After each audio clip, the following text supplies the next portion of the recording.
Olá, seja muito bem-vindo. São 11 horas pelo horário de Brasília e a partir de agora você acompanha comigo as notícias do Brasil e do mundo desta sexta-feira. E eu começo com notícias do Distrito Federal.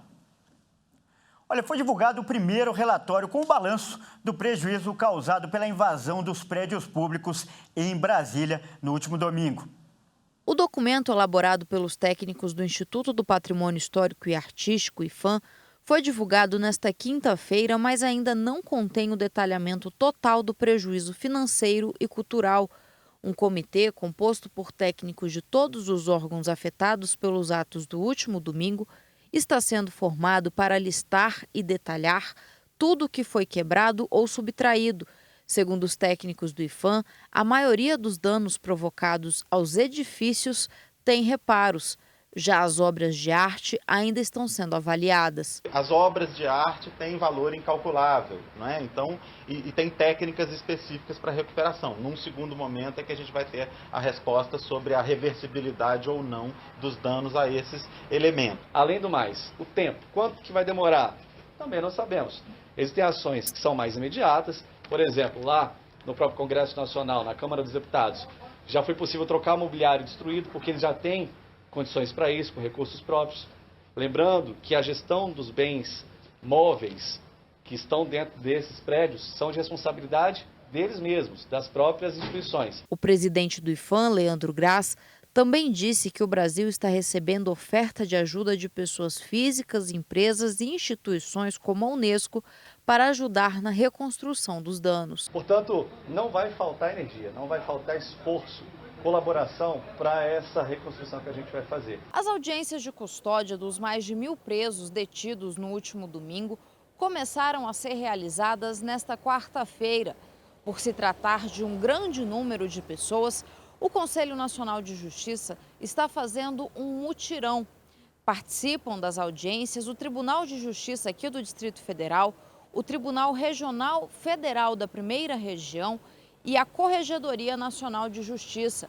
Todo o processo está sendo acompanhado pela Ordem dos Advogados do Brasil para garantir a legalidade.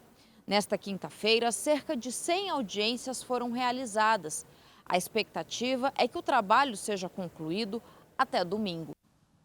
Olha, e ainda sobre esse assunto, o ex-ministro da Justiça, Anderson Torres, afirmou que o texto da minuta encontrado em sua casa era para descarte. O documento pretendia mudar o resultado das eleições.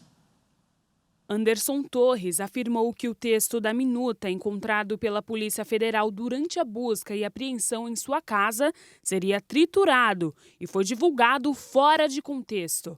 O documento era o rascunho do decreto para instaurar estado de defesa na sede do Tribunal Superior Eleitoral. O texto previa reverter o resultado da eleição presidencial em caso de derrota de Bolsonaro na disputa contra Lula. Torres afirmou que o documento estava em sua casa para descarte, juntamente com outros documentos. A Polícia Federal encontrou o documento no armário do ex-ministro.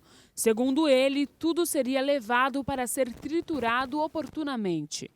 O ministro Gilmar Mendes, do Supremo Tribunal Federal, analisou o documento encontrado na casa de Anderson Torres. Para ele, esse documento levanta várias questões e não é revelador de boa intenção em relação à preservação dos parâmetros da democracia. Torres falou que, no cargo de ministro da Justiça, recebia sugestões e propostas dos mais diversos tipos. Cabe a quem ocupa tal posição o discernimento de entender o que efetivamente contribui para o Brasil. O advogado Rodrigo Roca, que atua na defesa do ex-ministro da Justiça Anderson Torres, informou que o manuscrito encontrado na casa de Torres não foi escrito por ele. Segundo ele, todos os dias tinha alguém que o procurava propondo golpe e estado de sítio. E eu mudo de assunto agora para falar que pelo menos 2 pessoas morreram e 3 ficaram feridas após um acidente entre um carro e um caminhão no elevado João Goulart, conhecido como Minhocão, no centro de São Paulo. A colisão aconteceu nesta manhã no sentido Zona Oeste. A via precisou ser interditada totalmente. De acordo com o Corpo de Bombeiros, as vítimas estavam presas às ferragens. 10 viaturas dos bombeiros foram enviadas para o local e as causas do acidente ainda estão sendo apuradas. E olha só, agora a gente fala sobre a onda de protestos no Peru. Novas manifestações foram registradas nesta quinta-feira, inclusive em Lima, que é a capital do país. O ministro do Trabalho do país decidiu renunciar ao cargo. De acordo com a Superintendência de Transportes Terrestres do Peru, pelo menos 10 das 25 regiões peruanas registram bloqueios de vias e concentração de manifestantes. Além da renúncia de Dina Boluarte e a libertação do ex-presidente Pedro Castilho, os protestos também exigem o fechamento do Congresso e a convocação de uma nova Constituição para o país. Nesta quinta-feira, o ministro do Trabalho do Peru, Eduardo Garcia, apresentou sua carta de renúncia à presidência e pediu que Dina Boluarte se desculpe e reconheça os erros na resposta de seu governo às manifestações.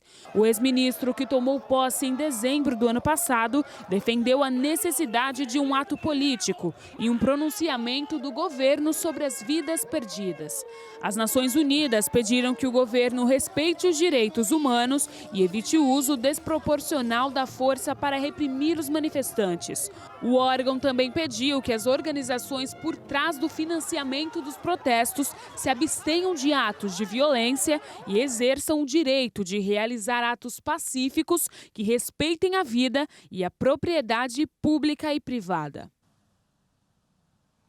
Vamos falar de futebol agora. Os jogadores Neymar e Vini Júnior estão entre os indicados ao prêmio The Best da FIFA, que elege o melhor jogador do mundo. Vamos ver nessa reportagem. Com Neymar e Vinícius Júnior na lista, a FIFA anunciou os 14 indicados ao prêmio The Best, que elege o melhor jogador do planeta. Campeão e eleito craque da Copa do Mundo, o argentino Lionel Messi também está entre os concorrentes, assim como Kylian Mbappé, vice-campeão e artilheiro do Mundial realizado no Catar. O polonês Robert Lewandowski vai em busca do terceiro troféu consecutivo.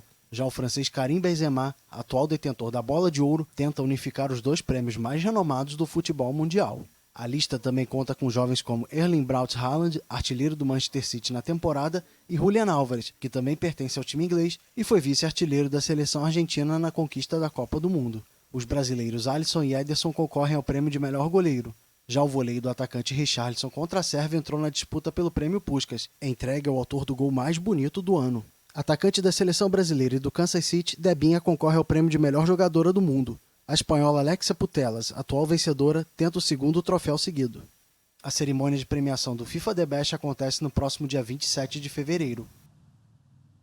Bom, e essa edição fica por aqui. Eu agradeço demais pela sua companhia e convido a continuar ligado em nossa programação, porque às 13 horas eu volto junto com a Daniela Paris e mais notícias para você.